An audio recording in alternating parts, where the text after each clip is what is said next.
was online early this morning. Thank you, Jen.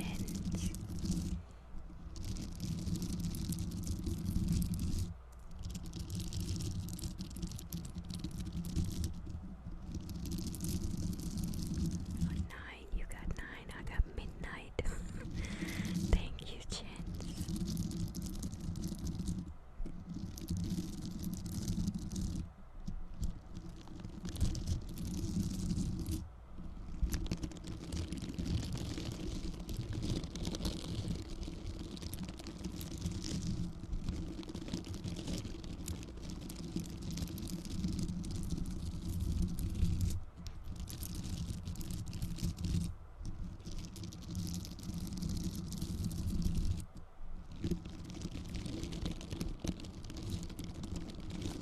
Hi, Varsity. How are you? I love him.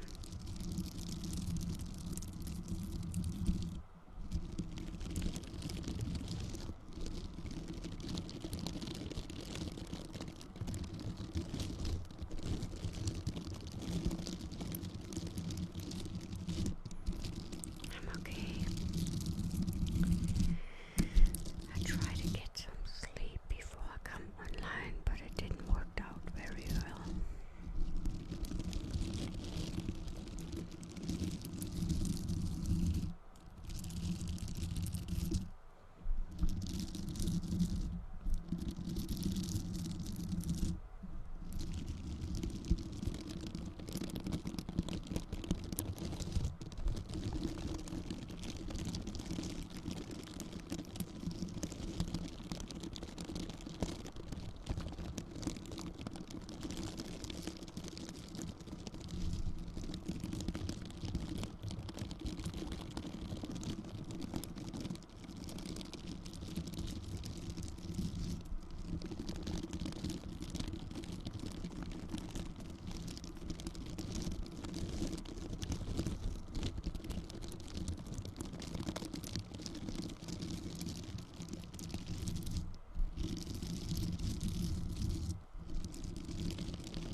Well, I'm happy I can help, Cherilus.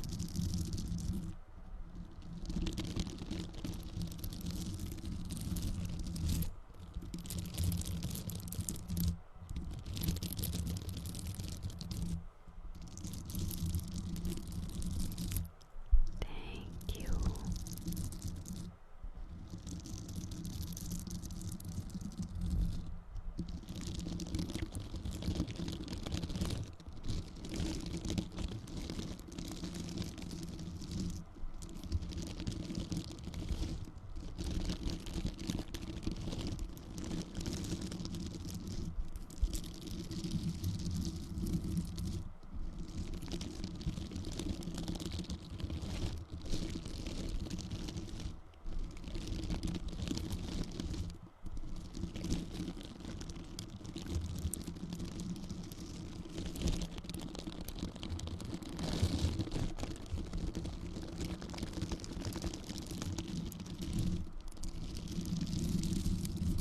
Hi, Days. How are you?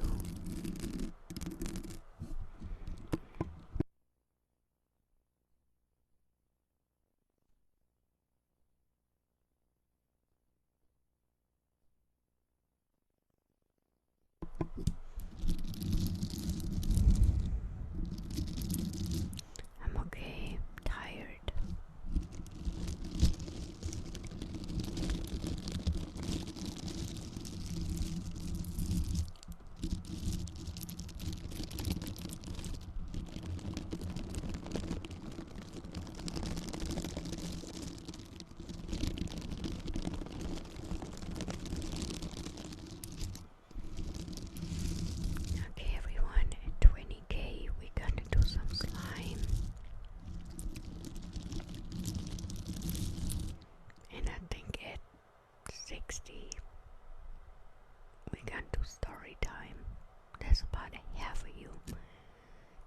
Yeah, I've got to be asleep.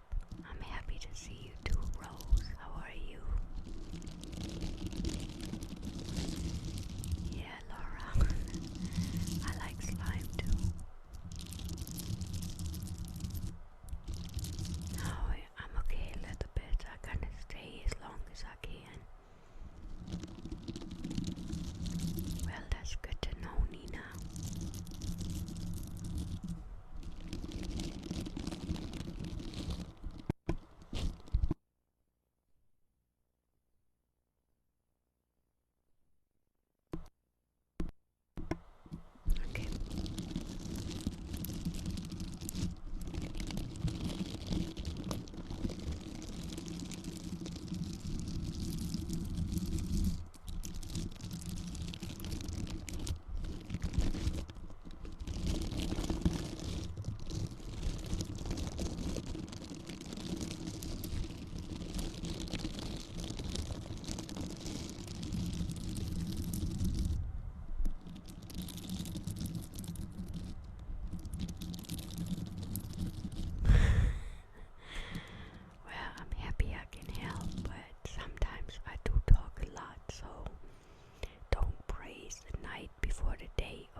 anxiety is already a great step to moving forward, because before you can change, you have to kind of like work on yourself. You need to make sure that you are in a good place right here.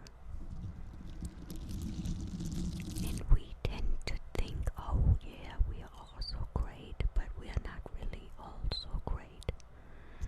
We just blow a smoke screen at ourselves.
listen to something that's about to put you to sleep and you still try to go like this.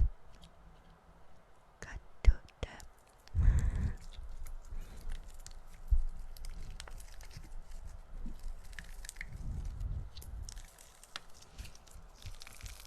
So believe me, I appreciate y'all sitting there doing that.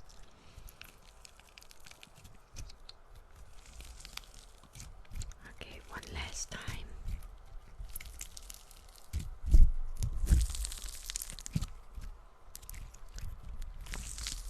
To achieve, okay. Okay, Drippy.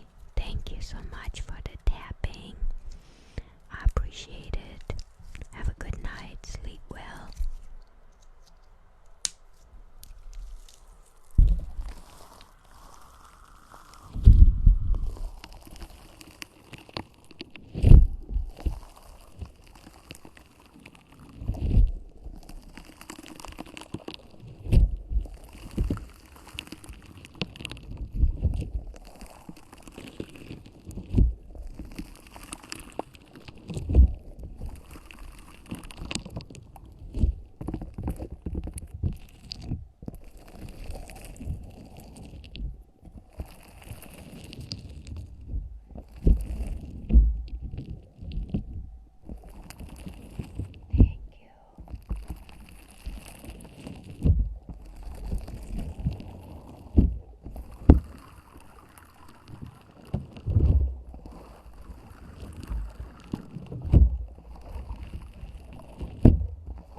What do we want to do next?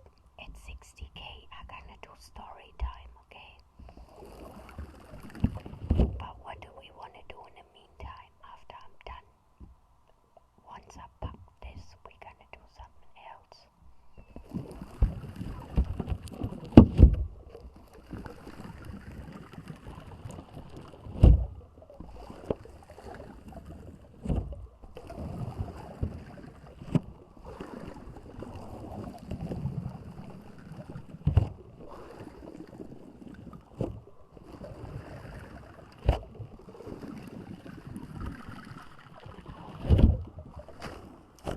And I already popped it. That was quick. Was already popped.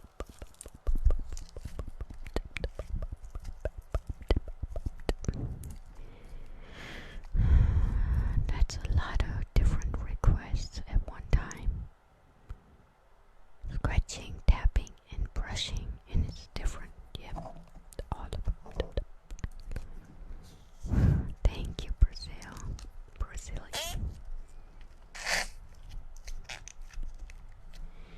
Okay, so let's do. I think glacier is a good choice. Any of those? Okay, well, I think glacier gonna be a good choice. But let me wipe this off real quick, because else I have it everywhere. Already do. And then we move on to glacier, okay? And then at 60K we do story time. We're not picky, okay? Okay, Salisbury, we're not picky. I'll right back.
sure I do not tell anyone what it is because I created it myself. Thank you, Monique.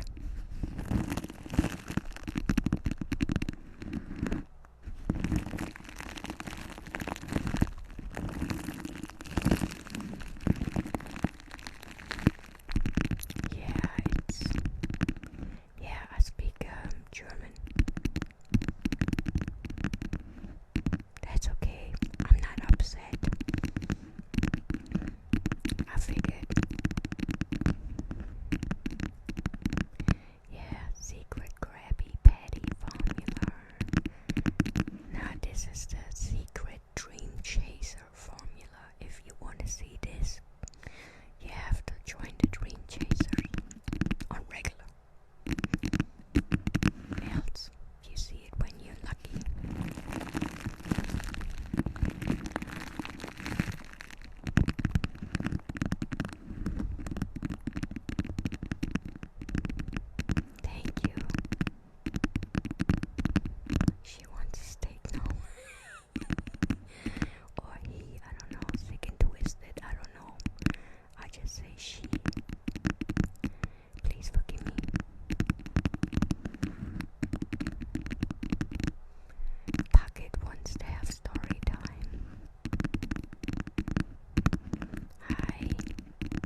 and for some reason I felt like I heard like really I can hear, but I got ringing and humming and everything in my ear, and every now and then it's like it sounds like somebody is putting a whistle and holding it directly in my ear and blows it, and it hurts like a lot, and it gives you instant headaches.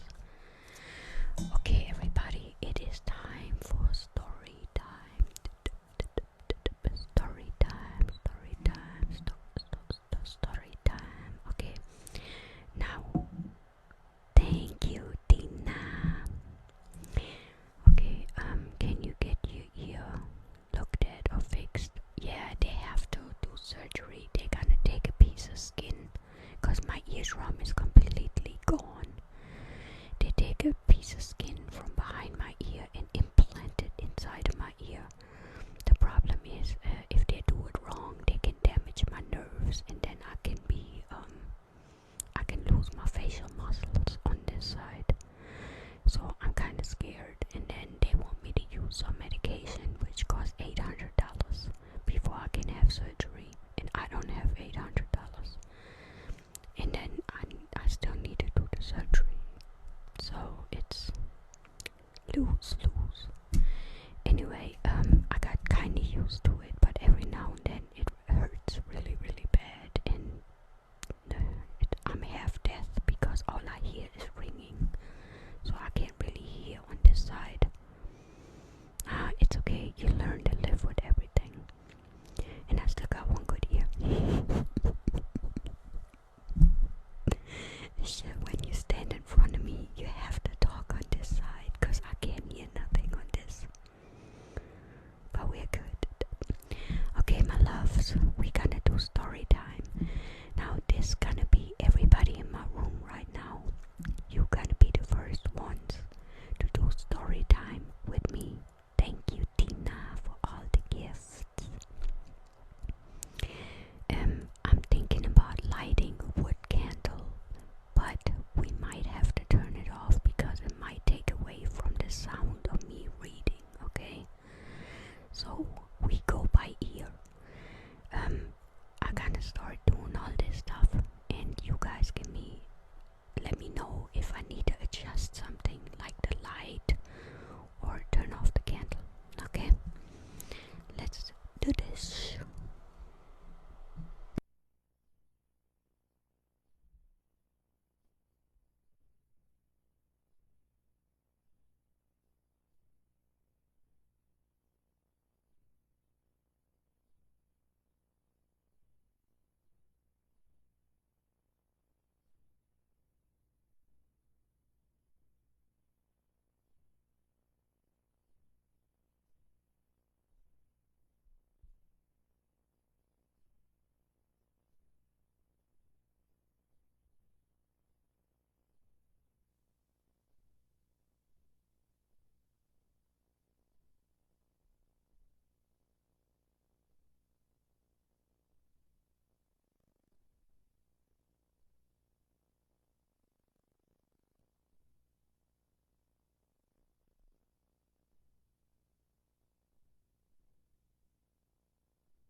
Okay, so how does it look?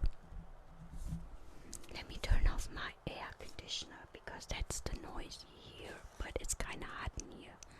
So give me 1 second.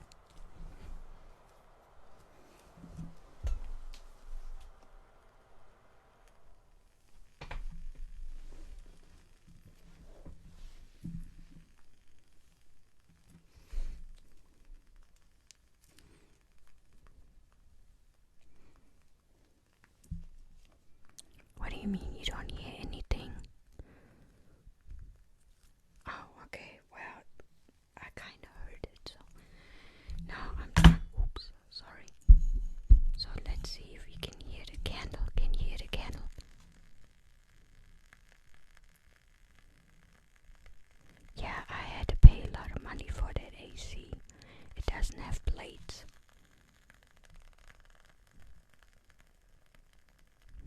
Okay, let me see if I can get this.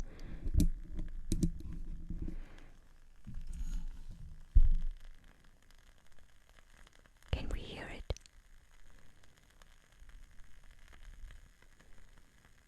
Okay, great. So let's get, how about dark? Is it okay with the dark?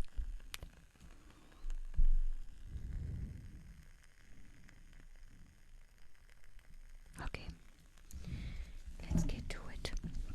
I think I have to turn the mic up a little bit like this. Okay, everybody, now the thing is, I think I gonna read. It is German fairy tales from the Grimm brothers. Hi, G baby. And I'm gonna read you the introductions first because I think it would be nice to understand where it comes from when I was reading it, okay? Okay. Okay, I won't be able to look up and look at what you guys write because I can't do both. Okay, every now and then I kind of stop. So if there's anything important, you might want to highlight it or something like this. I wish you could have a buzzer, but that's not working. So hopefully this works. I don't know if you guys can hear me well enough. I need to get some drink. 1 second. Reading a lot is a different story.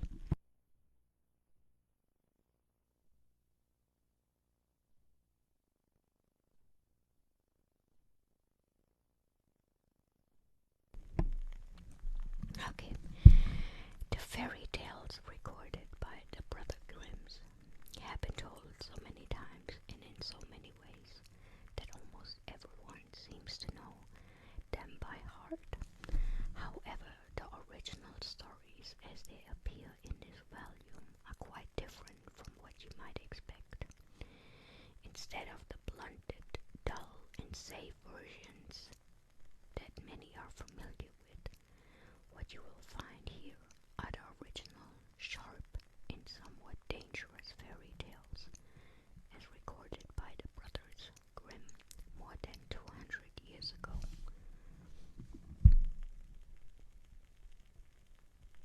You can hear me? Okay, great. And I need to find a bookmark.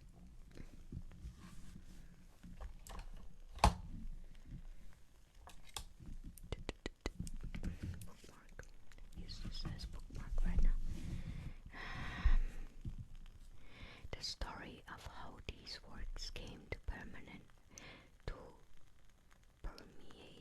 our culture and how they were changed over time and made safe for modern children is as compelling and as important as the fairy tales themselves. We'll come to that tale later on, though, since in order to understand it, we first have to understand how these stories came to be set down and published in the first place. Fairy tales are, after all, a form of folk tale. They were works of low culture, very unlike the stories of valiant knights and holy saints that the rich paid poets to compose in the Middle Ages, or later literature that was judged by the sophistication of its reference and allusions. For centuries, fairy tales were usually considered outside the bounds of refined taste. This isn't to say that people weren't interested in them. They certainly were. But fairy tales weren't the sort of things about which serious people wrote serious, learned essays like this one. If anything, they were raw material to be polished up into works of real literature. It was a peculiar and exceptional set of circumstances, and a peculiar and exceptional set of brothers that made fairy tales the subject of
appreciation and interpretation of the Grimm's fairy tales have changed over the years. The Grimms intended their work to be the physic bricks and mortar of a new Germany. This was a product of their time.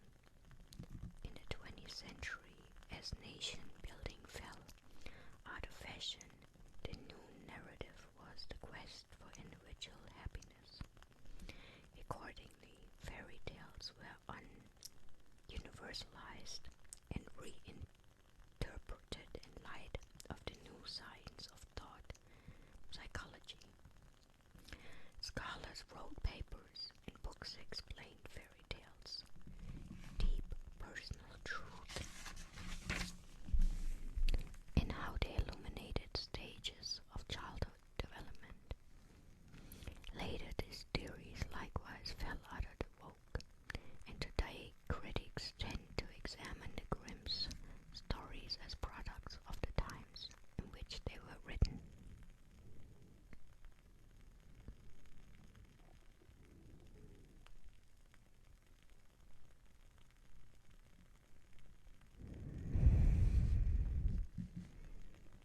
Need to be louder. I don't know how much louder you want me to be.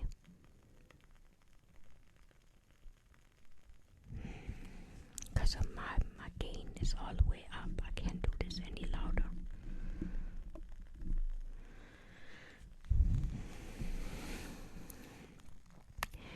Later, these theories likewise fell out of vogue, and today critics tend to examine the Grimm stories as products of the times in which they were written. All of these interpretations have merit, and they are all part of the Grimm's legacy. This story is no less interesting than the tales themselves.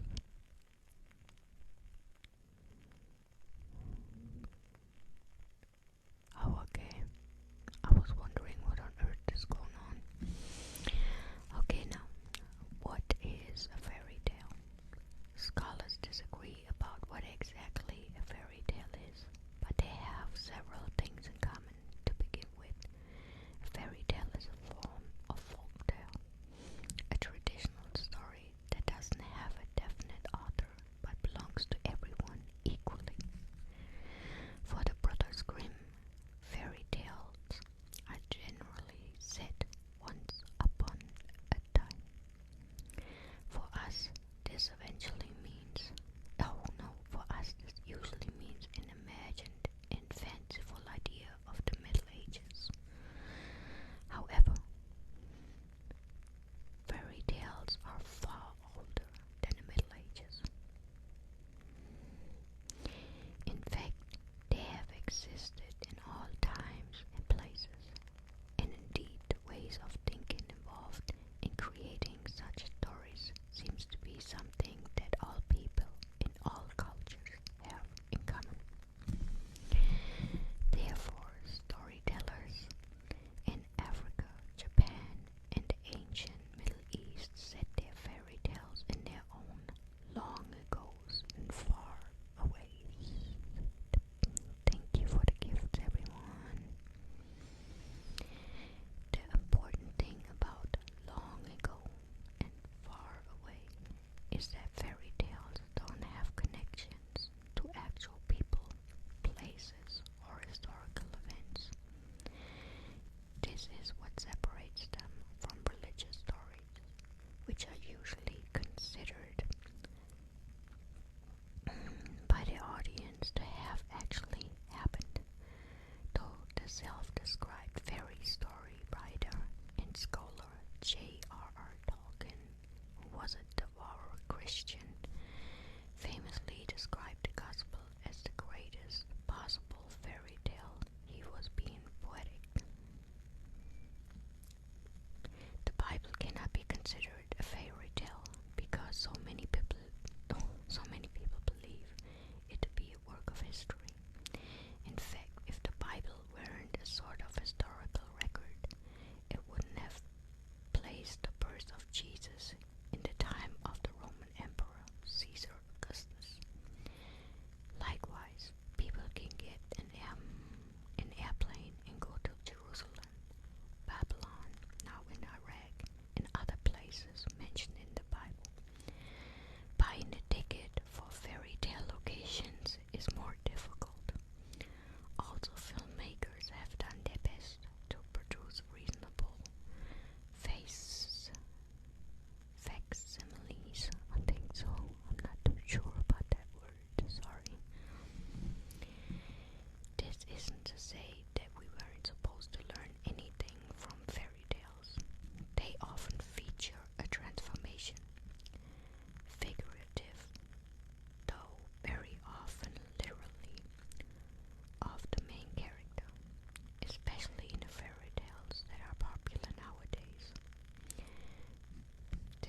represents a march toward prosperity or wisdom, or at least adulthood, and a resulting gain in social status. In this sense, they can be seen as a sort of growing up story. However, this certainly isn't always the case with the Brothers Grimm. Sometimes their fairy tales end badly for everyone. One example is The Death of the Little Hen, in which the titular protagonist chokes to death because of her gluttony. What is important then is that there is a sort of moral to the story, even if it is represented by the main character's failure to learn. In The Death of the Little Hen, the moral is easy to understand. Don't be greedy and selfish, or you and everyone around you will suffer.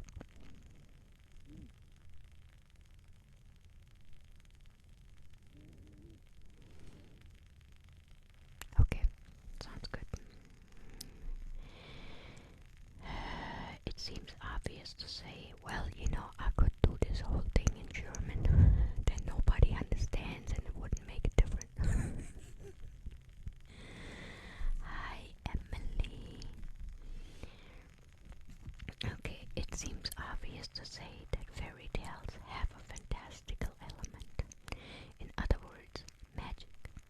This important ingredient often comes in thanks to magical beings like fairies. So, what is a fairy? The word ultimately comes from the Latin fata or fates, meaning in the broader sense, spirits.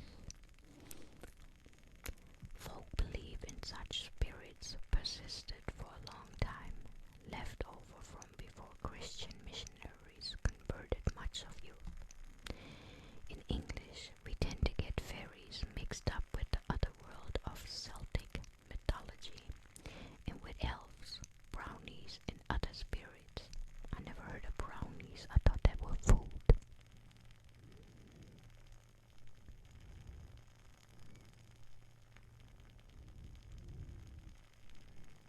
Okay, what happened?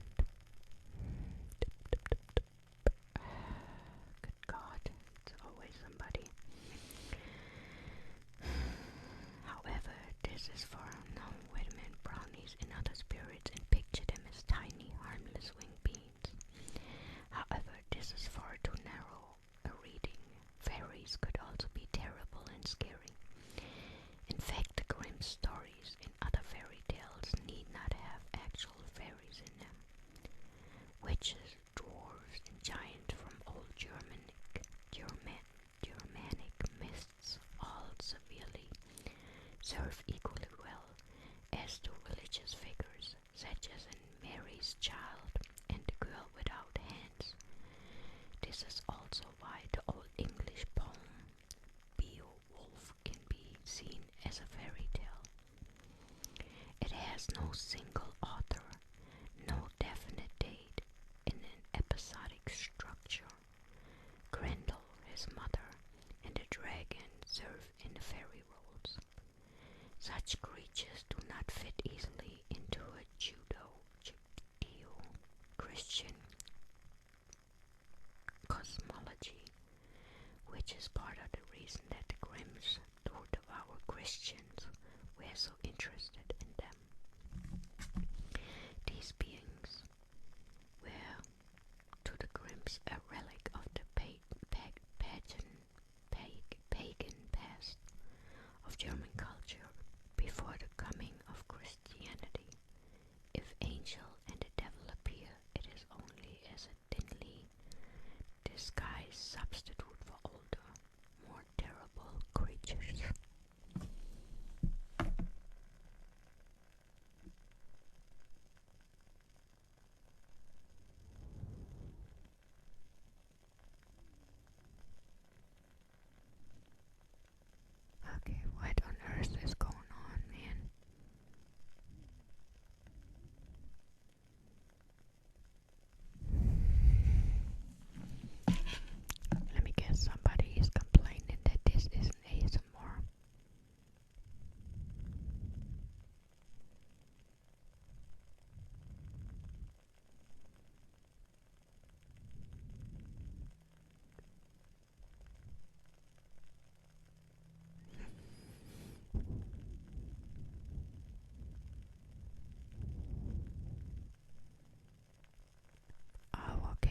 precious. Well, normally I do different ASMR. This is actually the first time I do story time because some people enjoy it.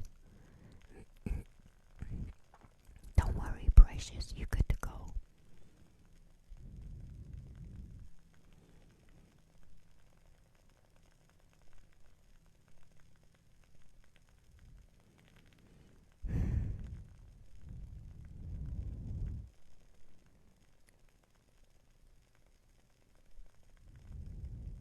Okay, well, let me keep going, okay?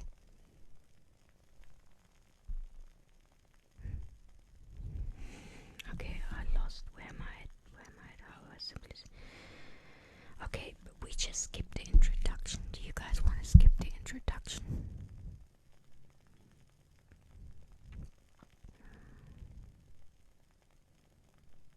This candle smells so good.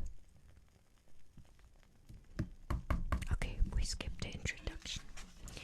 Okay, so just for your information, apparently this isn't gonna be the romantic type of fairy tales. Oh man, that's a long introduction. Apparently this gonna be like dark fairy tales.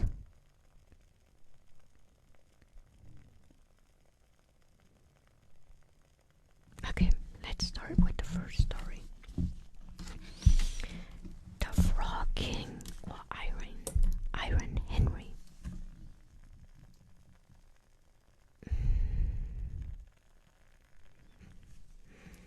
Okay, I think from now on, if I do story time, I do it separately.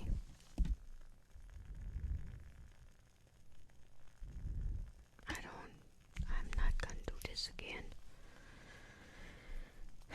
Okay, the frog or Iron Henry in old times, when wishing still helped one, there lived a king whose daughters were all beautiful.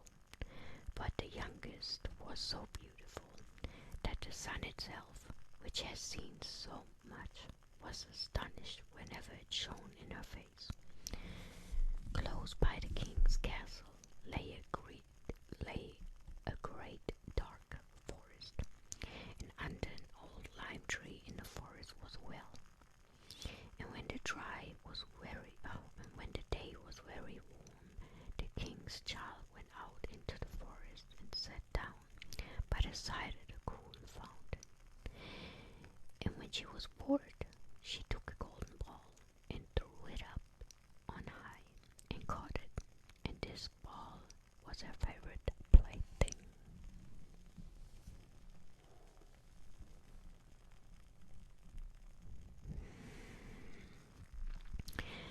Now it so happened that on one occasion the princess' golden ball did not fall into the little hand which she was holding up for it, but onto the ground beyond, and rolled straight into the water.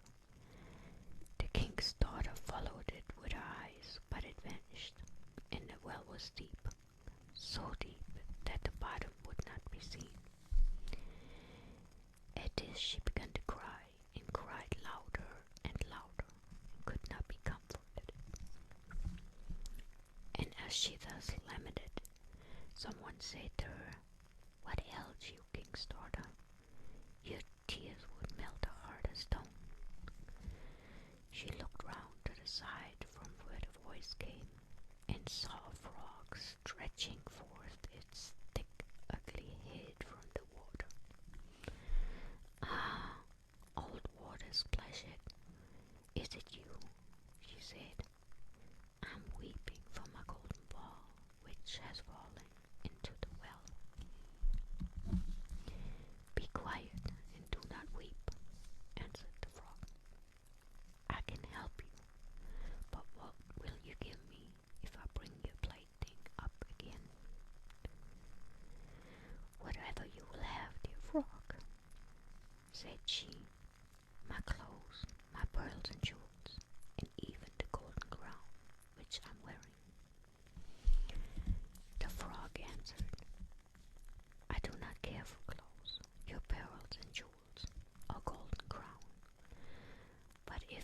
love me and let me be your companion and playmate, and sit by you at your little table, and eat off your little golden plate, and drink out of one of your little cup, and sleep in your little bed. If you will promise me this, I will go down below and bring you your golden ball up again. Oh yes, said she, I promise you all you wish, if you will but bring my ball back again. She, however, thought, how the silly frog does talk. He lives in the water with the other frogs and croaks, and can be no companion to any human being.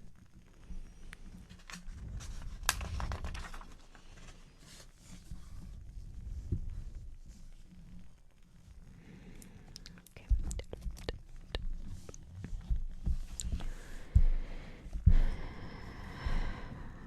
But the frog, when he had received his promise, put his head into the water and sank down, and in a short while came swimming up again with the ball in his mouth, and threw it on the grass.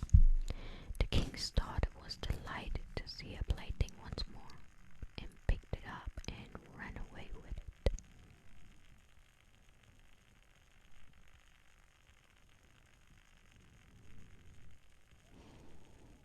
Yeah, I peach cake.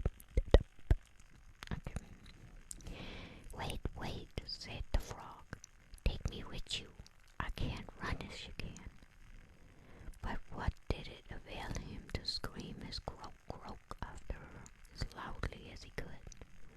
She did not listen to him, but ran home and soon forgot the poor frog, who was forced to go back into his well again. The next day, when she had seated herself at the table with the king and all the courtiers, and was eating from a little golden plate, something came up creeping, splash, splash, splash, splash, up the marble staircase. And when it had got to the top, it knocked at the door and cried, Princess, youngest princess, open the door for me. She ran to see who was outside, but when she opened the door, there sat the frog in front of it. Then she slammed the door in great haste, sat down to dinner again, and was quite frightened. The king saw plainly that her heart was beating violently, and said, My child, what are you so afraid of? Is there perchance a giant outside who wants to carry you away? Oh no, she replied, it is no giant, but a disgusting frog. What does a frog want with you? Oh dear father, yesterday as I was in the forest, sitting by the well, playing, my golden ball fell into the water, and because I cried so, the frog brought it out again for me. And because he so insisted, I promised him he should be my companion. But I never thought he would be able to come out of this water. And now he is outside there and wants to come into me. Okay, that sounds so messed up.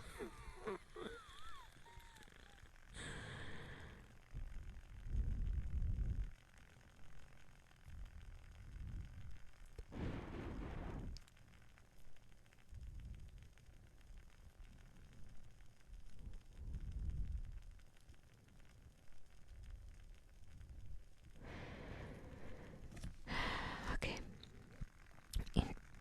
In the meantime, it knocked a second time and cried, Princess, youngest princess, open the door for me. Do you not know what you said to me yesterday by the cold water of the fountain?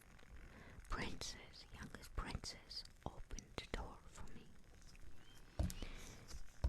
Then said the king, that which you have promised you must perform. Go and let him in. She went and opened the door, and the frog hopped in and followed her step by step.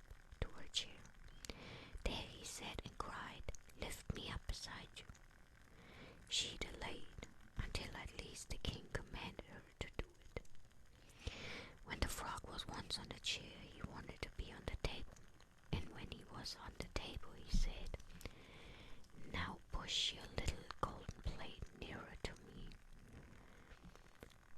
that we may eat." You know, I scared the crap out of myself.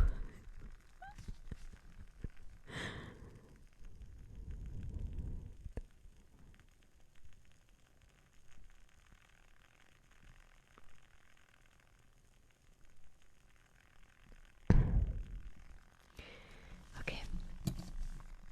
Now push your little golden thank you leaf for the butterflies. Now push your little golden plate nearer to me, that we may eat together. She did this, but it was easy to see that she did not do it willingly. The frog enjoyed what he ate, but almost every mouthful she took choked her. At least, he said, "I have eaten and I'm satisfied. Now I'm tired. Carry me into your little room and make your little silken bed ready, and we will both lay down and go to sleep." The king's daughter began to cry, for she was afraid of the cold frog, which she did not like to touch, and which was now to sleep in her pretty clean little bed. But the king grew angry and said, "He who helped you when you were in trouble ought not to be despised by you afterwards." So she took hold of the frog with 2 fingers and carried him upstairs and put him in a corner. But when she was in bed, he crept to her and said, "I am tired. I want to sleep as well as you. Lift me up, or I will tell your father." Then she was terribly angry and took him up and threw him with all her might against the wall. "Now you will be quiet, odious frog," she said. But when he fell down, he was no frog, but a king's son with beautiful, kind eyes. And it came to pass that with her father's consent, what the fuck, didn't they skip like a whole bunch of?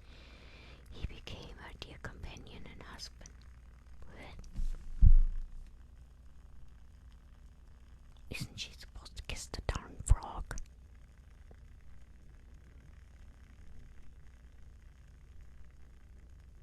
Thank you, Lee.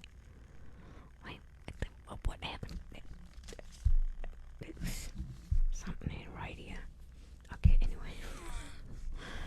I like, hey, you throw me against the wall, you be history. I don't want you around. Okay, anyway, but when he fell down, he was no frog, but a king's son with beautiful, kind eyes. And it came to pass that with her father's consent, he became a dear companion and husband. He told her how he had been bewitched by a wicked witch, and how no one could have delivered him from the well but herself, and that tomorrow they would go together into his kingdom. Then they went to sleep, and next morning, when the sun awoke them, a carriage came driving up with 8 white horses, which had white ostrich feathers on their heads, and were harnessed with golden chains, and behind stood the youngest king's servant, Faithful Henry. Faithful Henry had been so unhappy when his master was changed into a frog that he had caused three iron bands to be laid round his heart, lest it should burst with grief and sadness.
was it? Okay, that was like, goodness gracious. I remember the princess and the frog like really, really completely differently. What in the world?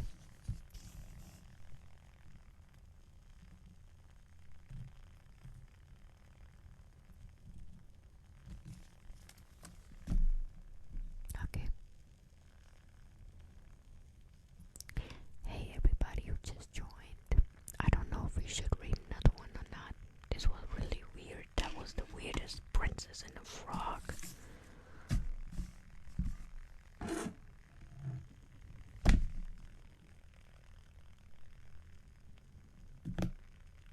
We need another one.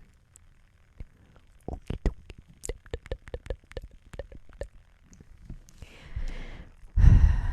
Okay, so what did I miss in this hot mess of room? Yeah, we can read another one. I just need to take a quick break. I think Adrian was back. He made me a fan page.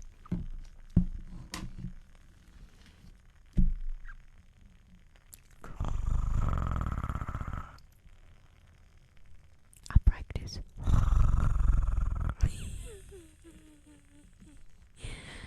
Hey, sleepy ASMR. How are you? Are you actually a creator or you just a fan? No, I'm Kylie. You know, I'm Kylie. Who's Kylie? He said, no, I'm Kylie. Well, okay, we can't accuse everyone to be Adrian. You know, black guy that kept using your photo. The one you said was weird. That was Adrian. Yeah.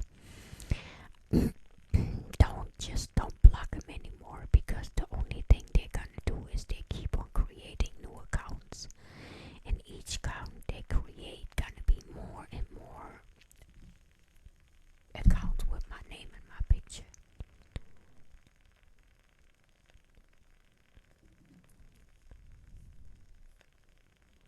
Oh, okay. I was about to send everybody your way. Well, just join anyway. Okay, let me take a quick break. I need to get something to drink. And I'll be right back. I'll leave you guys to the candle. In the meantime, there goes the ASMR.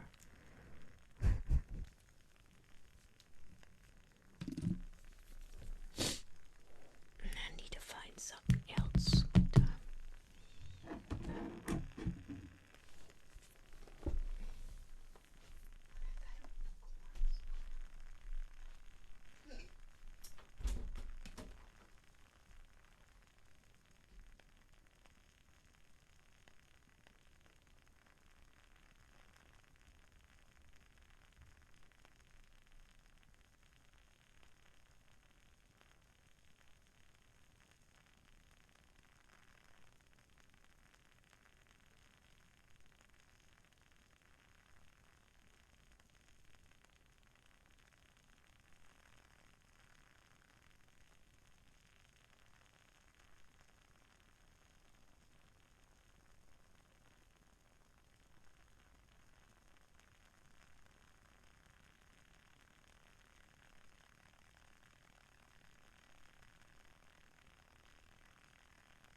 But we must make a provision for winter, or else we shall suffer from hunger, said the cat.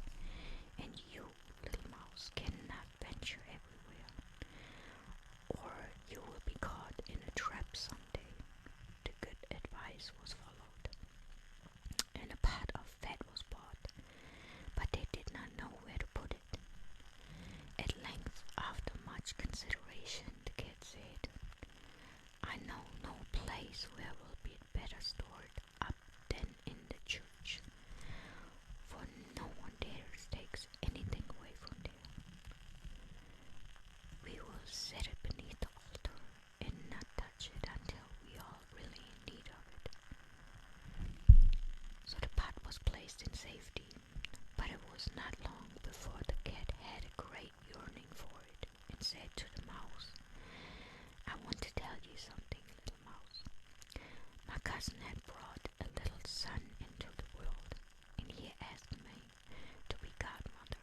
He is white with brown spots, and I'm to hold him over the front of the christening. Let me go out today, and you look after the house by yourself. Yes, yes, answered the mouse. By all means, go. If you get anything very good, think of me. I should like a drop of sweet red christening wine too. All this, however, was untrue. The cat had no cousin, and had not been asked to be godmother. She went straight to the church, stole to the pot of fat, began to lick at it, and licked the top of the fat off. Then she took a walk up on the roofs of the town, looked out for opportunities, and then stretched herself in the sun and licked her lips whenever she thought of the pot of fat. And not until it was evening did she return home. Well, here you are again, said the mouse. No doubt you have had a merry day. All went off well, answered the cat. What name did they give the child? Top-off, said the cat quite coolly. Top-off, cried the mouse. There is very odd and uncommon name.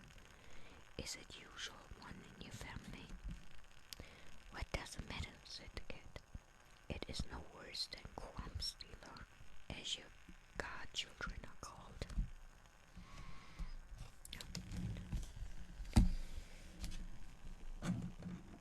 Before long, son of a gun, sorry.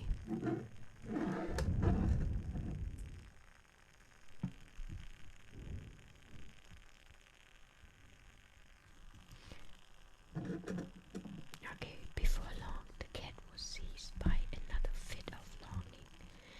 She said to the mouse, you must do me a favor and once more manage the house for a day long. I'm again asked to be godmother, and as the child has a white ring around his neck, I cannot refuse. The good mouse consented, but the cat kept behind the walls to the church and devoured half the pot of fat. Nothing ever seems so good as what one keeps to oneself, said she, and was quite satisfied with her day's work. When she went home, the mouse inquired, and what was this child's question? Half done, answered the cat. Half done? What are you saying? I never heard the name in my life. I'll wager anything it is not in the calendar of saints. The cat's mouth soon began to water from some licking. All good things go in threes, said she. I'm asked to stand godmother again. The child is quite black, only it has white paws, but with that exception, it has not a single white hair on its whole body. This only happens once every few years. You'll let me go, won't you?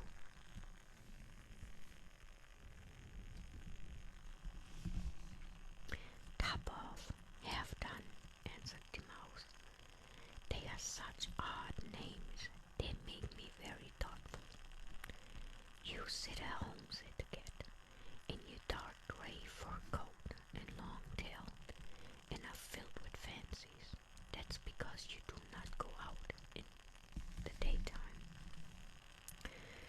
During the cat's absence, the mouse cleaned the house and put it in order, but the greedy cat entirely emptied the pot of fat. When everything is eaten up, one has some peace, said she to herself, and well filled and fed, she did not return home till late night. The mouse at once again asked what the name had been given to the third child. I will not please you more than the others, said the cat. He is called All Gone. All Gone, cried the mouse. That is the most suspicious name of all. I have never seen it in print. All gone. What can that mean? And she shook her head, curled herself up, and lay down to sleep. From this time forth, no one invited the cat to be godmother. But when the winter had come and there was no longer anything to be found outside, the mouse thought of their provision and said, Come, cat, we go to our pot of fat, which we have stored up for ourselves. We shall enjoy that. Yes, answered the cat, you will enjoy it as much as you would enjoy sticking the dainty tongue of yours out of the window. They set out on their way, but when they arrived, the pot of fat certainly was still in its place, but it was empty.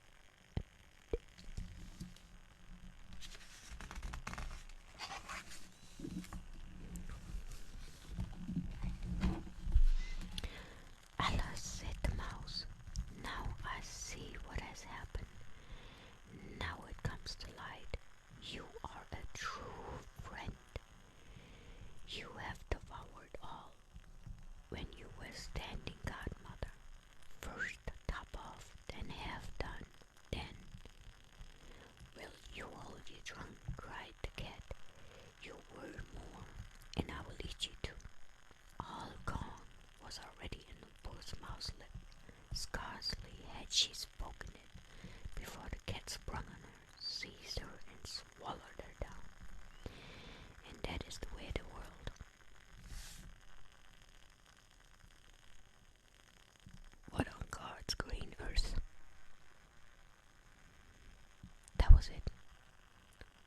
What in the hell? I'm starting to hate this book.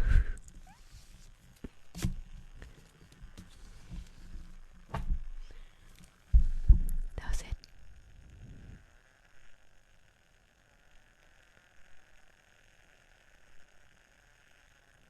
Well, I kind of thought it was like cute and, like fairy tales and not whatever the heck that is. It's like what? It's nothing there, nothing here. You fell asleep. That was sucky.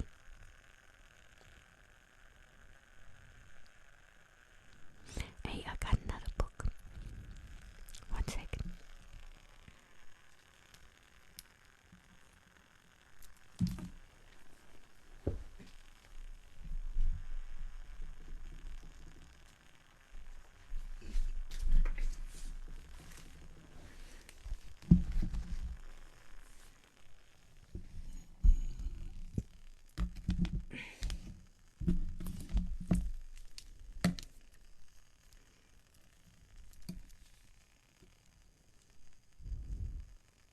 Yeah, I know. I know what the heck this is, but it's like, good God, man. You're like, they said it's supposed to be dark. I didn't know. I thought it gonna be cutesy and all this stuff. Like, the princess kisses the frog and poof, he turns into a prince. And now she throws him against the wall and poof, he turns into a prince. and with the cat, it just stops. The cat eats the mouse. End of story.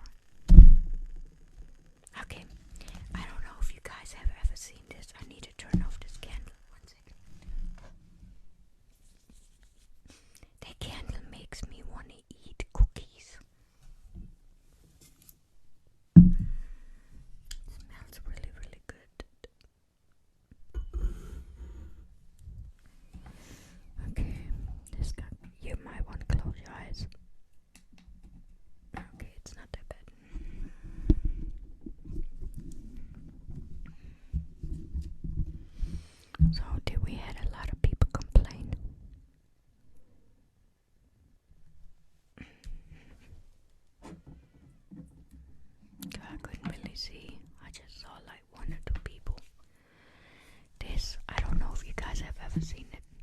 Germans know what it is. Just one. Okay, well, I can live with one. But I think from now on, when I do that, I'm gonna set a certain day and time for it.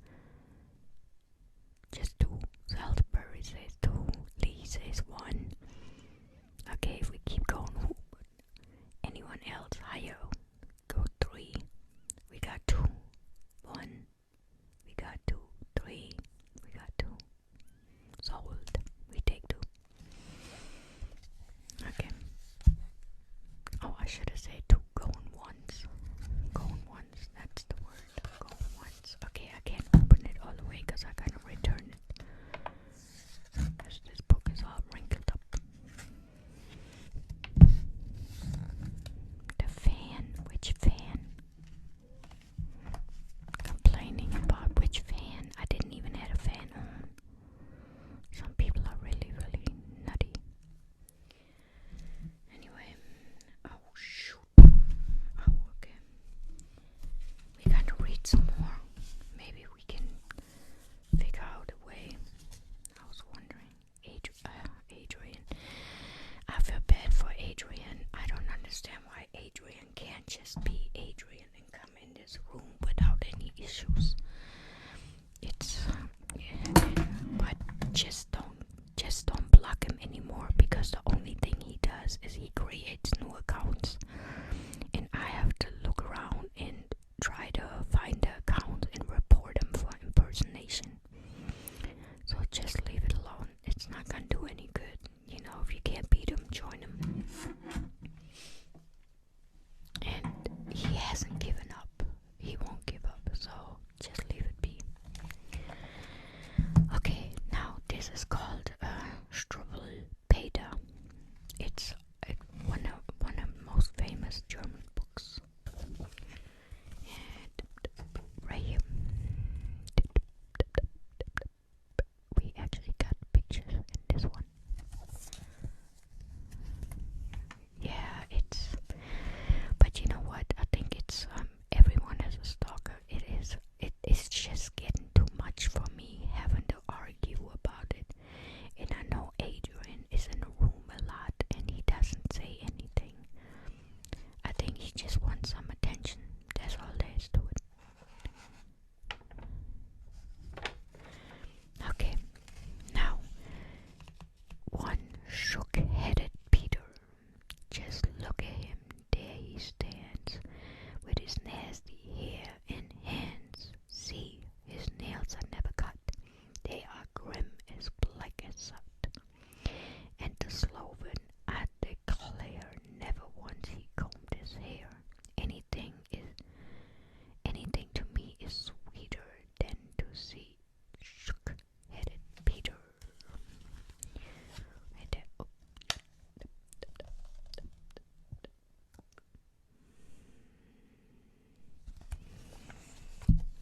Okay. The story of Cruel Frederick. Right here.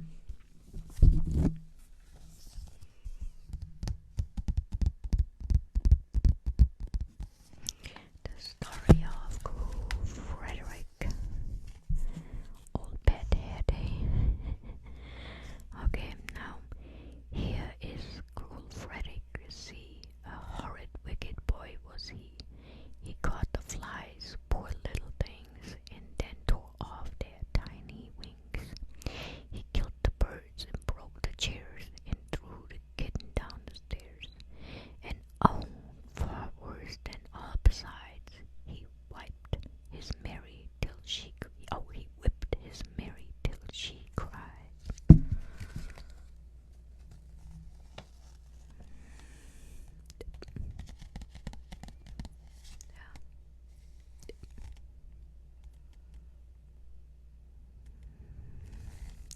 Okay, let's go to the next page.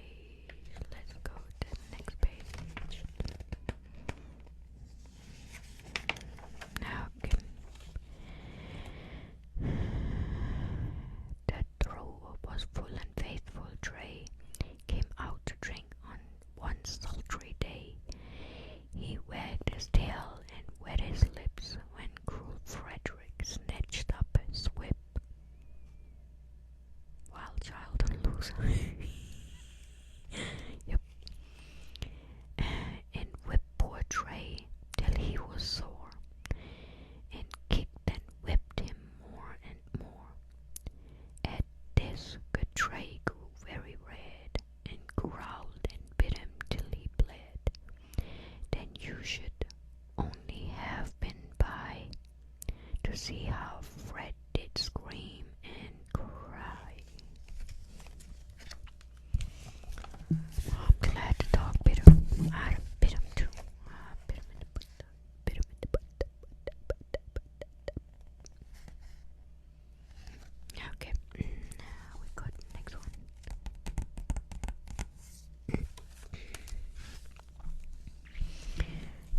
Okay, so Frederick had to go to bed. His leg was very sore and red. The doctor came and shook his head and made a very great to-do and gave him nasty physic too. But good dog Trey is happy now. He has no time to say bow wow. He seats himself in Frederick's chair and laughs to see the nice things there. The soup he swallows sup by sup and eats the pies and puddings up.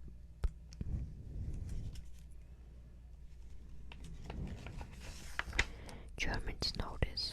I grew up with this. Okay, that's the next page.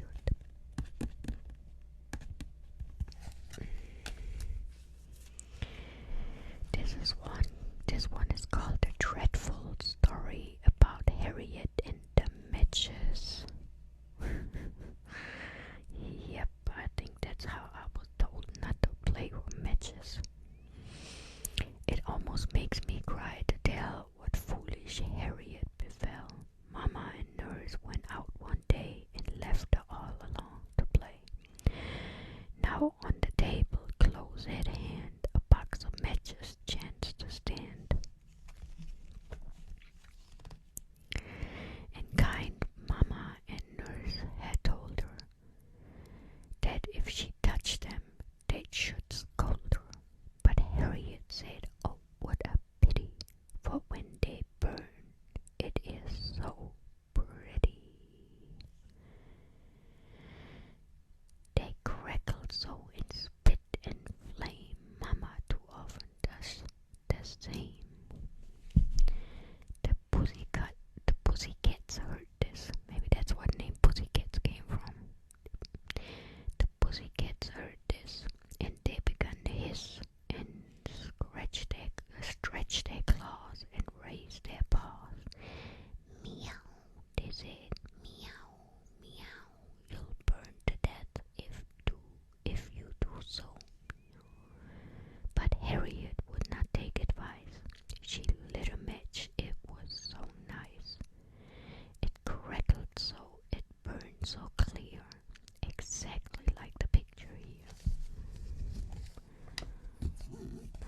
Yeah, she probably is a pyro. It's called Truffle Beta.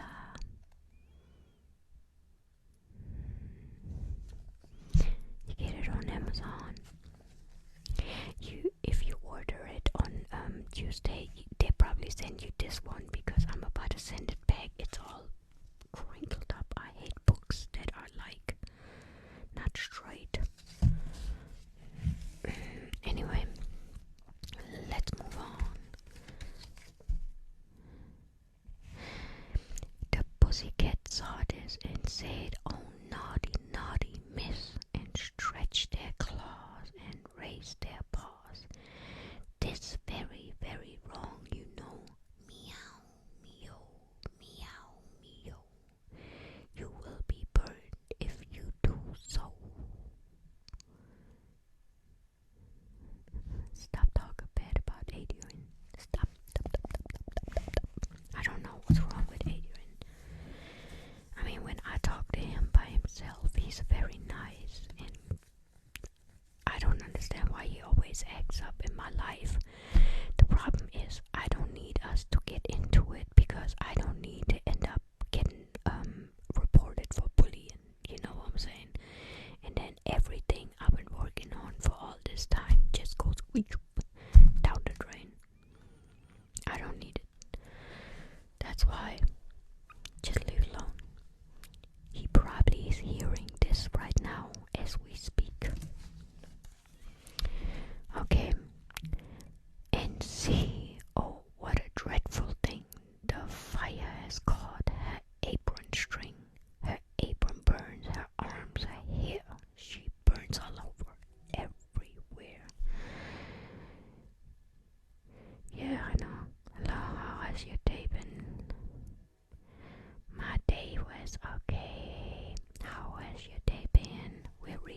stories right now. German stories that make kids not do certain things. They scared the crap out of them. See, Harriet got on fire. And right there, the kitty cats. Kitty cats. Kitty cats. Okay. Then how the pussycats did mew. What else poor pussies could they do? They screamed for help. It was all in vain.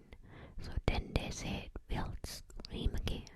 Make haste, meow, meow. She'll burn to death, we told her so.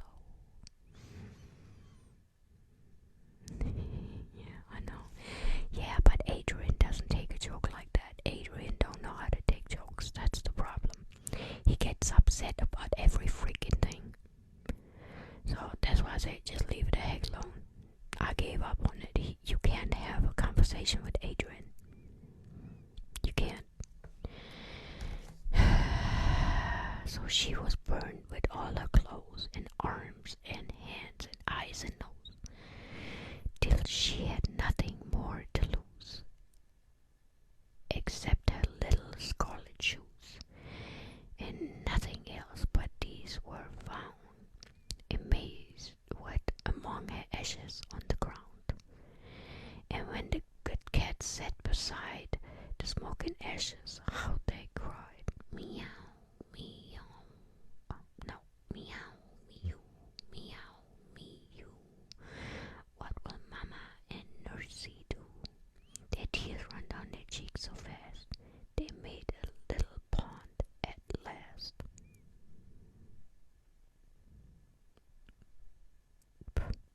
Moral of the story, don't play with freaking lights.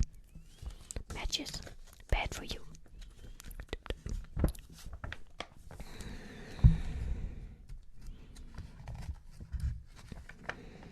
Okay, the story of the Inky Boys. The story of the Inky Boy. Thank you, Dee. The story of the Inky Boys.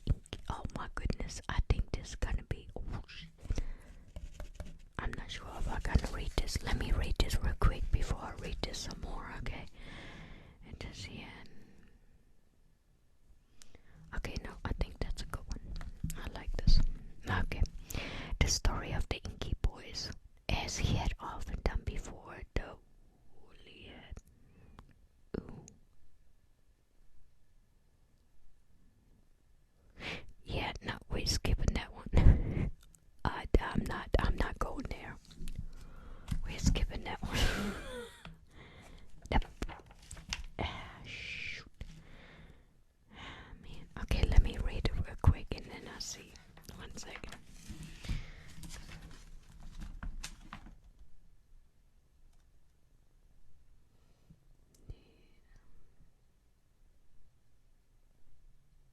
Oh, we're skipping it. We're not going there.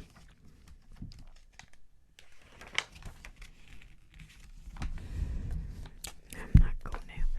The story of the man that went out shooting. Well, that's like, there we go.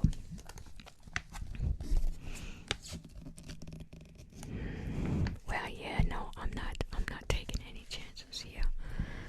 I know it's a cute story. I used to read it, but nowadays it's a different time of age. You know, people take it, if they want to take it the wrong way, they find a way to take it the wrong way. So let's just leave it alone. Okay, this is the man that shoots the air horse hairs. Okay, I would ask you how to say it, but you guys you can't tell me how to say it properly. I think it's hears. It's Hares. You figure out how to say it. I don't know how to say it. This is the coat he always wears. Hairs. Okay, wears. With game bag, powder horn, and gun. He's going out to have some fun. Yeah. The hare sits snuck in leaves and grass and thought and laughs to see the green man pass.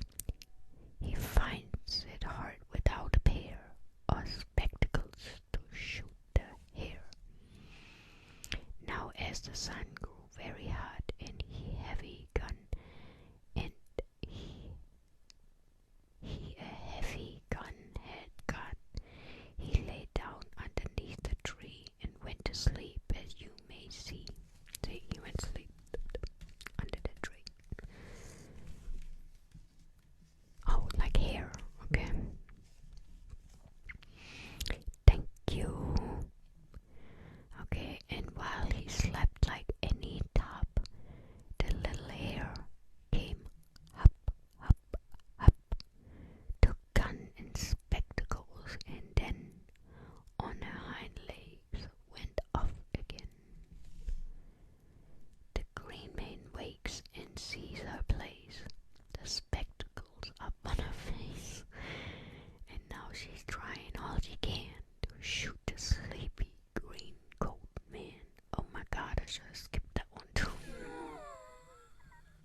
I can't, no wonder I have nightmares. Unbelievable. To shoot the sleepy green coat man, he cries and screams and runs away. The hare runs after him all day and hears him call out everywhere, "Help, fire, help, the air, the air."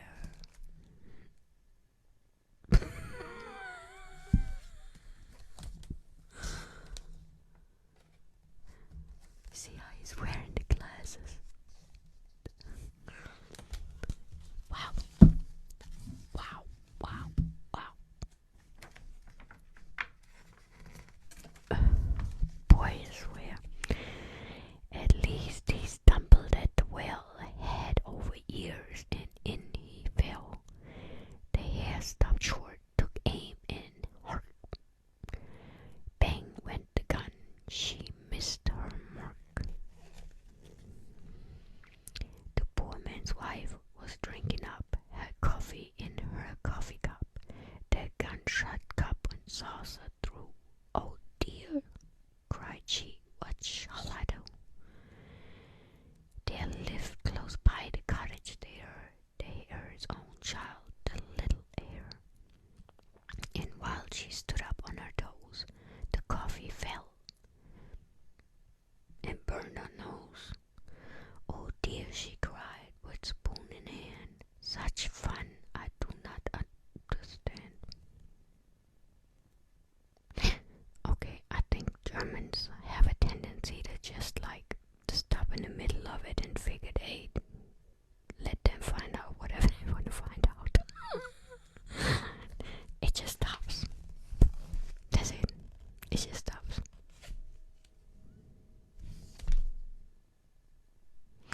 The moral of the story is, watch how you hold your coffee cup. You might burn your nose. I don't know. What are you reading? It's in when I was little, all the German kids, I don't know, nowadays it's probably gonna be a video game, but all the German kids used to, I have a huge book, but it's German, so I'm not sure if you guys actually want me to read it in German. You will not understand what it says. I will. You don't. Okay. We just gotta make it. It's not like this thick. See? We just gotta make it through. I have to order that.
Does it say a deck? A leg? I never did a leg. What the heck? Okay. Uh-oh. The door flew open. In he ran, the great long red-legged scissors man. In he ran. The great long red-legged scissor man. Oh, children, see, the tailor's come and caught out little Suckatum. Snip, snap, snap, the scissor go. A hundred cries, ow, ow, ow. Snap, snap, snap, they go so fast that both the stumps are off at last. Mama comes home. There Conrad stands and looks quite sad and shows his hands.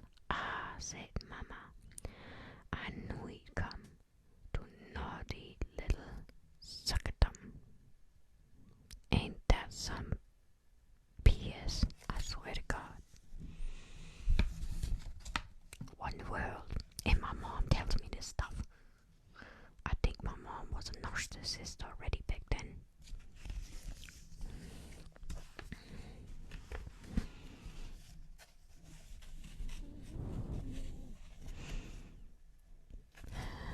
Okay. And actually, nope, that was me. I thought that was the other one. Okay, nope, that was me. Oh, my Lanta. What is Lanta?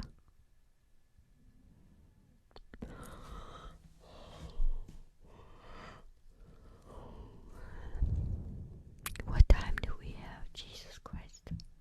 Oh, 2:30.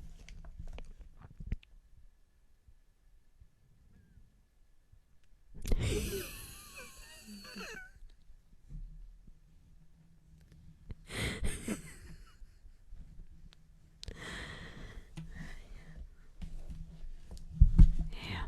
Well, I thought I introduced you guys to the German stories that scared the kiddos. Okay, now the story of August who would not have any soup. Okay, right there. That's August. Okay. August was a chubby lad, fat, ruddy cheeks. Augustus had. Oh, Augustus, not August. Okay, sounds good. And everybody saw with joy the plump and hearty, healthy boy.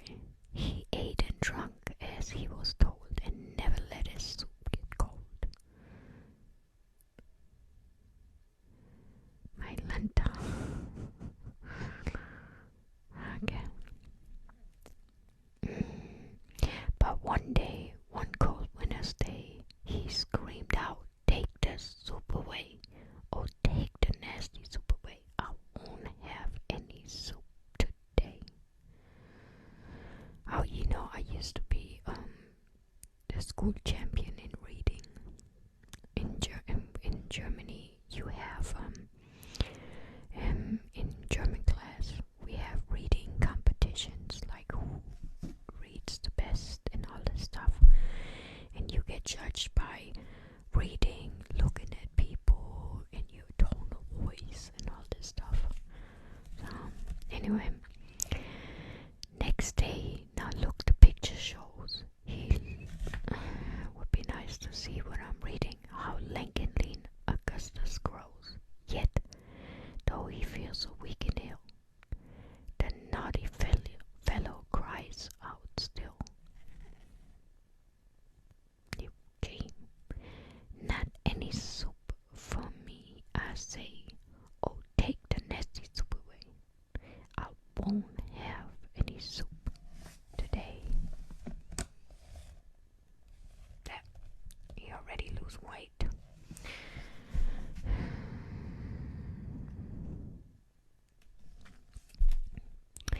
The third day comes. Oh, what a sin to make himself so pale and thin. Yet when the soup is put on the table, screams as loud as he is able. Not any soup for me, I say. Oh, take the nasty soup away. I won't have any soup today. Look at him now, the 4th days come. He scarcely weighs in sugar plum. Okay, he's like a little bit of thread, and on the 5th day he was dead. Eat your soup, people, eat your soup. 5 days you're dead.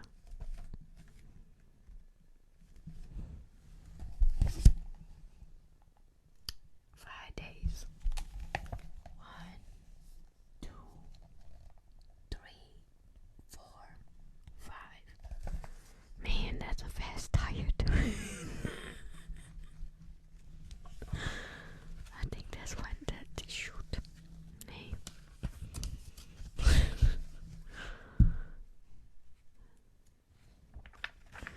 Need to make sure we put a warning label on this book. Do not follow. On the end, it's like, wait a minute, I didn't eat soup. How comes I'm still fat? No, overweight. That's my story. Fidgety Philip. That's my story. Fidgety Philip. Okay, fidgety. That's me. Fidgety Philip. But right now I need to drink some quick.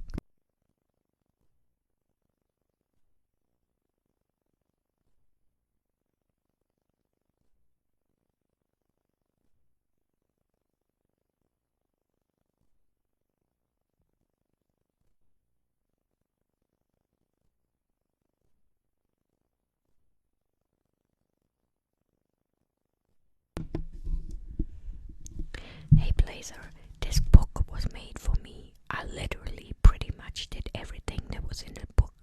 Like Augustus, tucking, sucking thumbs, not eating much soup. I hate soup.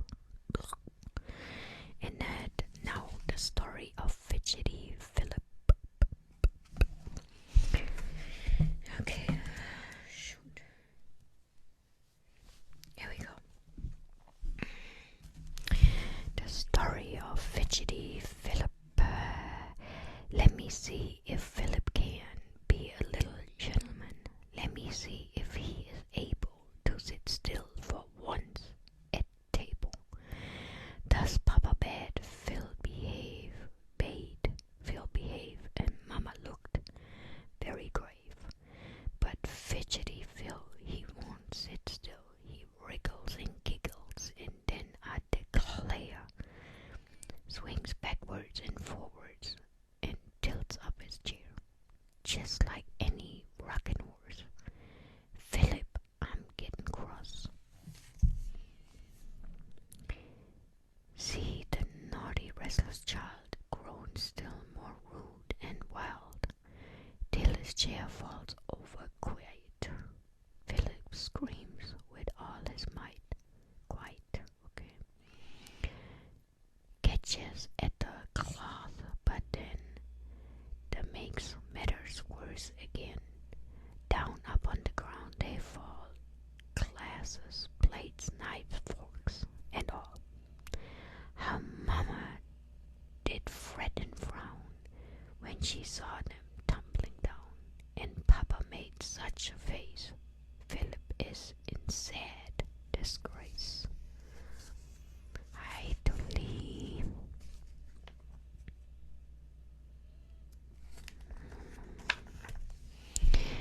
Where is Philip? Okay,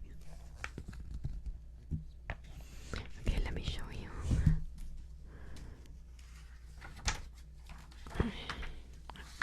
There. Right there. Philip. I just would like to know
Just in Johnny's way came a little dog one day. Johnny's eyes were still astray up on high in the sky, and he never heard them cry, "Johnny mine, the dog is nigh."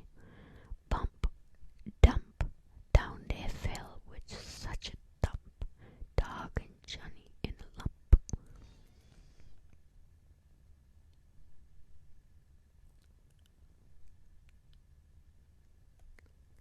Okay, sounds good. Just let me know when I get it. Okay, wait, I forgot to show you guys a picture. The picture. There you go. There goes Johnny, and there's the doggy, and there they fall. Okay, now goes the next one. Once with a head as high as ever, Johnny walked beside the river. Johnny watched the swallows trying, which was cleverest at flying. Oh, what fun! Johnny watched the bright and round sun going in and coming out. This was all he thought about. So he strolled on, only think, to the river's very brink.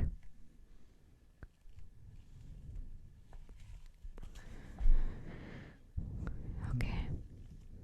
Brenda's beaver needs a barber. Okay. I hope so. Okay. Johnny watched the bright round sun going in and coming out. This was all he thought about. So he strolled on, only think, to the river's very brink, where the bank was high and steep, and the water very deep, and the fishes in a row stared to see him coming so. One more step, oh sad to tell, headlong in poor Johnny fell, and the fishes in dismay wagged their tails and ran away. I never saw fish run away, but okay. They could have said swam away.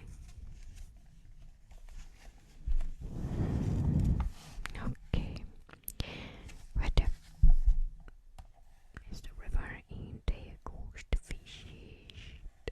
And they're swimming. They're swimming away. I should have, instead of story time, I should have said nighttime story, bedtime story. There lay Johnny on his face with his nice red riding case. But as they were passing by, two strong men had heard him cry, and with sticks these two strong men hooked poor Johnny out again. Oh, you should have seen him shiver when they pulled him from the river. He was in a sorry plight, dripping wet and such a fright. Wet all over, everywhere, clothes and arms and face and hair. Johnny never will forget what it is to be so wet. And the fishes, 1, 2, 3,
you see him, silly fellow, underneath his red umbrella?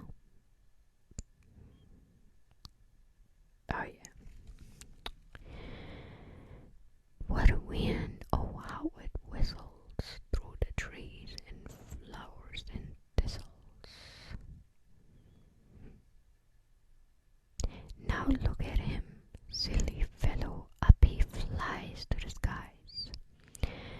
No one heard his screams and cries. Through the clouds the ruin bore him, and his head flew on before him.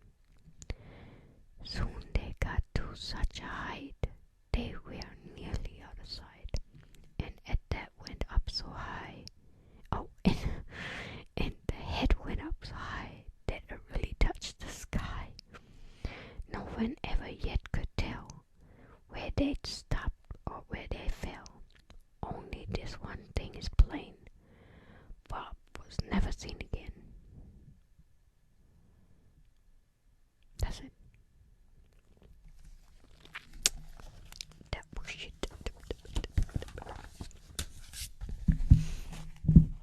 That's the stuff. That's the stuff. 1845 published.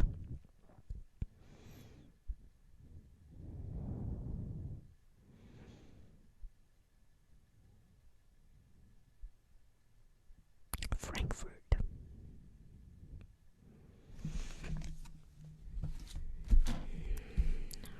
Okay, maybe you guys want to know. First published in 1845, Struwwelpeter, variously translated as slovenly or shock-headed Peter, has become widely recognized as one of the most popular and influential, well, not no more, children's book ever written. Heinrich Hoffmann was a Frankfurt physician, unhappy with the dry and pedagogic books available for children at the time. He wrote and illustrated Struwwelpeter as a Christmas present for his 3-year-old son. The book relates in verse and pictures the often gruesome consequences that befall a child who torments animals, plays with matches, sucks their thumb, refuses to eat, fidgets at meals, etc. Written in rhyme, couplets, illustrated by the author, the book was an immediate success. See, told you this is supposed to teach kids what not to do. I think it worked until 1972. That's when I was born. Howard University. Du kannst eine deutsche Geschichte machen.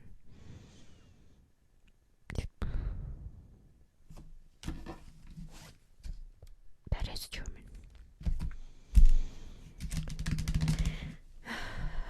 Okay. And that was it for story time. I'm gonna see what I can do. But next one, oops, because I sorry. Oh, that's okay. You are good. But I think I need to go to bed. That's what I need to. What time is it?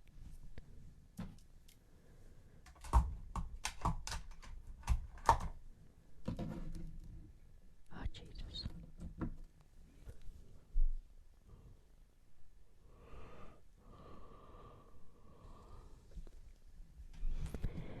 Lady, read it on YouTube. We got 1 million views. That's right. That's great. Okay. I can do that. I think. Okay, everybody, I'm getting ready to go to bed. I don't think I'll be able to be online at 5 in the morning. Can you crash the microphone? Oh, scratch. I was like, no, I don't think I can do that. I'm not Hulk. But I can do that, yep.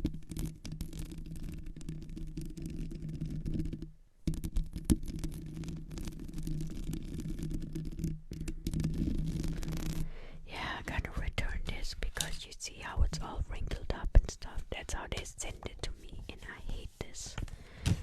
I didn't know it gonna be in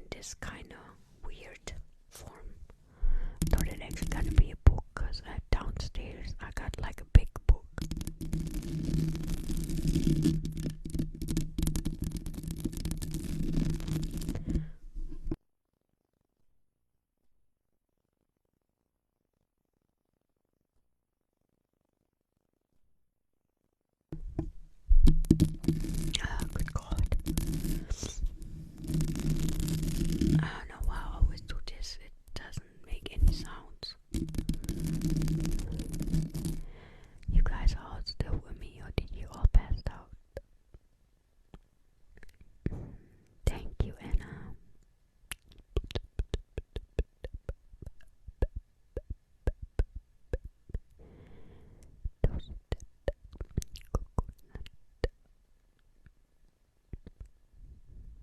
This would be a good time for me to scream very, very loudly.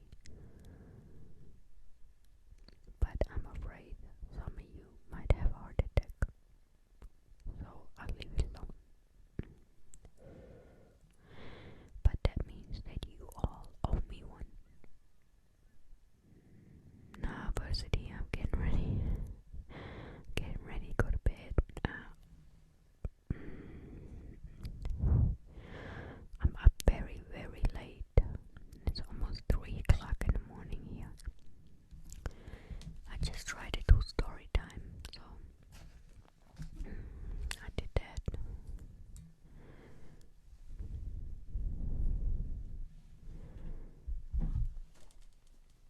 Yeah, and I'm on at a very unusual time for me. By the way, we're gonna read some more.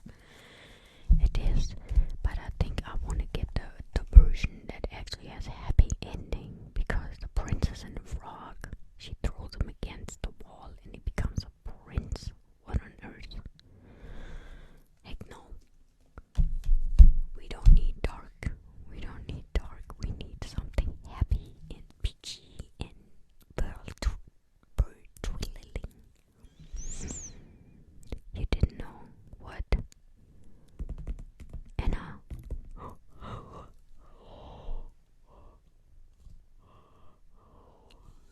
You didn't know what? Oh, good God. Okay, just for your all information, I don't think I'll be able to come online at 5 in the morning, because that's in another 2 hours. So sadly, no. How's it going? It's going. I am going to bed. Oh boy.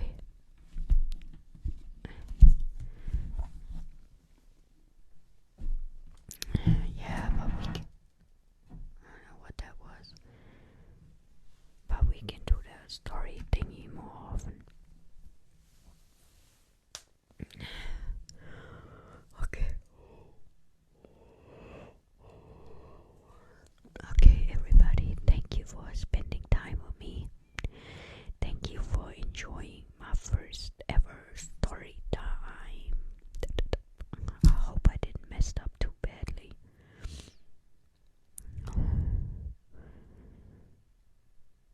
And Lee, I'm gonna look into the book. By the way, today is Allison's birthday, so I need to make sure to change that. Please, somebody remind me before I forget it. Bye, Blazer. I'll see you later. Thank you, moderators. Thank you, Salisbury.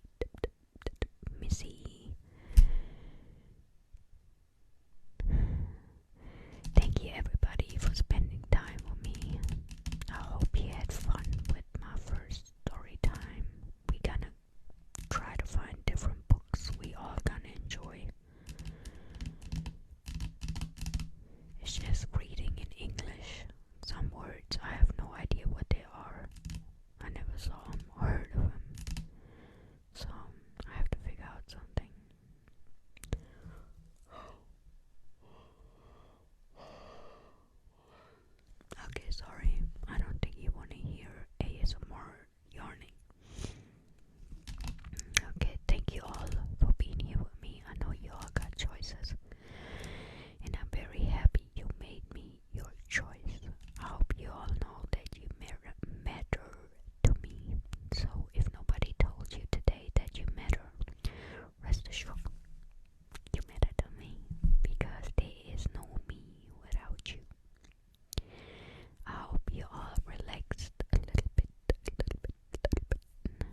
get some sleep. And I'll see you later on today. I got all kinds of links in my bio, so just click that. And please, I have a secondary ASMR account. It's ASMR Dream Chaser 2. It's in my bio. Please follow me. And Lee, it's not the same one you follow. I changed it. It's a new one. So everyone needs to follow that just in case something happens to this account.